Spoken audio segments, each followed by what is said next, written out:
Kundang. Nah, itu zaman dahulu kala itu hiduplah dua orang. Yang pertama nama anaknya itu Malin Kundang dan ibunya itu Made Rubaya. Nah, mereka itu tinggal di pesisir pantai air manis Padang, Sumatera Barat.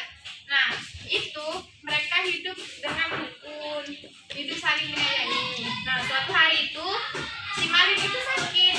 Sakit apa? Sakit keras. Jadi ibunya itu bekerja menjual kue dan sebagai nelayan. Nah, suatu hari itu, ada kapalnya itu ke pesisir pantai, merapat. Nah, itu ada dua kapal itu merapat jadi ke pesisir pantai tempat Malin Kundang. Nah, di tempat Malin Kundang itu dia berbicara ke ibunya, "Ibu, boleh nggak aku pergi merantau?" Ibunya bilang, "Jangan nak, tunggulah di sini saja, temani ibu sudah tua." Nah, terus katanya Malin tadi langsung, "Ibu, tidak apa-apa, tidak mungkin tidak mungkin 1 tahun itu ada kapal yang berangkat ke pesisir pantai. Saya akan mengubah nasib saya dan keluarga kita itu untuk menjadi lebih kaya dan mempunyai uang." Nah, di situ ibunya berpikir lagi, "Oh, oke, ibu akan izinkan kamu, tapi hati-hatilah nak di tanah rantau, karena tanah rantau itu keras dan hujan." Jadi mereka itu ibunya itu langsung mengizinkan. Ya. Nah, setelah itu si Malin tadi itu langsung pergi ke merantau, langsung naik ke kapal. Nah, sudah itu naik ke kapal dia pergi. Nah, perginya itu ke merantau tadi, pergi selama puluhan tahun tanpa mengabari ibunya. Nah, suatu hari itu dia itu bertanya ibunya, "Kemana anakku? Mengapa tidak ada kabar?" Nah, suatu hari itu ada nahkoda itu yang yang ngituin kapal itu ya, yang supir kapal itu namanya nahkoda. Nah, jadi nahkoda itu berbicara, katanya itu, "Ibu Mande," nama ibunya kan Ibu Mande. Jadi dia bilang, "Ibu Mande, ibu tahu nggak anak ibu itu sudah menikah dengan putri bangsawan?" Nah, ibunya terkejut. "Tidaklah Pak, saya tidak mengetahui," katanya kan. Ya dia tidak tahu karena dia tidak dikabari dan tidak mendapatkan kabar sama sekali. Jadi satu hari itu, si kapal Malin dan anaknya tadi, Malin dan istrinya tadi itu merapat ke pesisir pantai tadi. Dia lupa, jadi merapat. Nah, jadi warga itu kan namanya orang kaya, jadi dia disambut dengan gembira. Nah, jadi dia setelah merapat itu banyak penduduk yang datang. Nah, terutama ibunya Malin.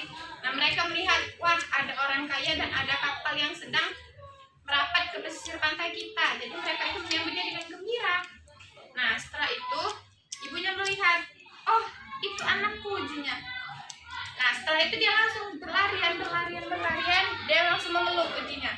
"Malin, benarkah ini engkau anakku?" Langsung dipeluknya itu.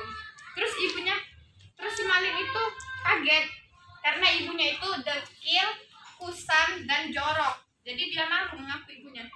"Perempuan gila," langsung didorongnya. Tuar ujinya. Langsung katanya, "Perempuan gila, aku tidak mengenalmu," katanya. Dia langsung mendorong ibunya sampai terjatuh. Jadi ibunya itu sakit hati dan ibunya langsung berdoa, katanya, "Ya Allah, jika itu bukan anakku, aku mengampuni segala perbuatannya. Tapi jika itu anakku, aku mohonlah keadilanmu." Nah, setelah itu dia itu berlabuhlah, pergi lagi. Nah, setelah kapal Malin tadi pergi kan. Nah, tiba-tiba itu ada petir dan hujan itu sangat deras. Jadi langsung kapal itu terbalik.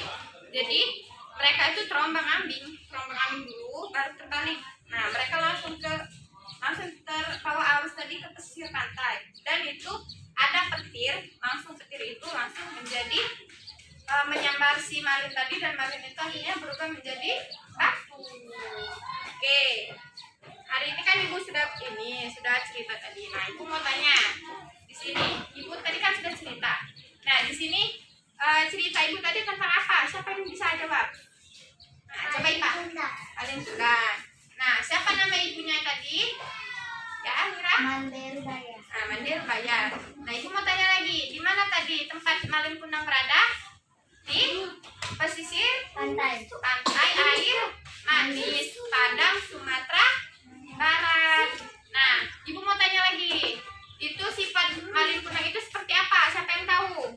Rajin dan penurut dan setelah berangkat sombong. Nah, di situ dia pertama kali sebelum berangkat itu jadi rajin. Nah, setelah dia apa namanya berangkat tadi dia jadi sombong, dia lupa diri bahwa dia itu bukan anak orang kaya, dia mengaku-ngaku jadi anak orang kaya, jadi dia sombong. Nah, ibu mau tanya satu lagi, pengajaran apa yang bisa kalian ambil? Nah, oke Amel. Jangan jadi anak durhaka. Ingat nasihat orang tua dan tidak sombong. Nah, oke. Itu kita tidak boleh jadi anak durhaka. Kita harus ingat jasa orang tua. Lihat tadi kan, si Manderbaya itu melihat anaknya si Malin tadi sakit keras, dia rela jualan kue.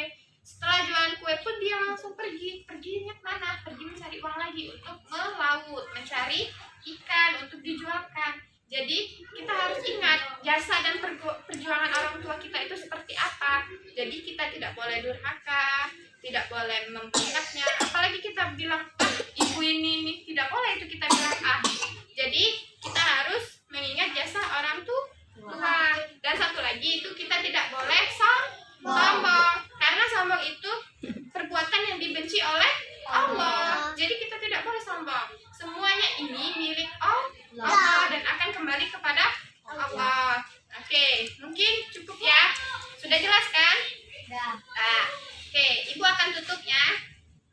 Ibu mohon maaf jika ibu ada salah kata, ibu mohon maaf. Pada Allah ibu mohon ampun. Ibu akhiri dengan wassalamualaikum warahmatullahi wabarakatuh. Waalaikumsalam warahmatullahi wabarakatuh.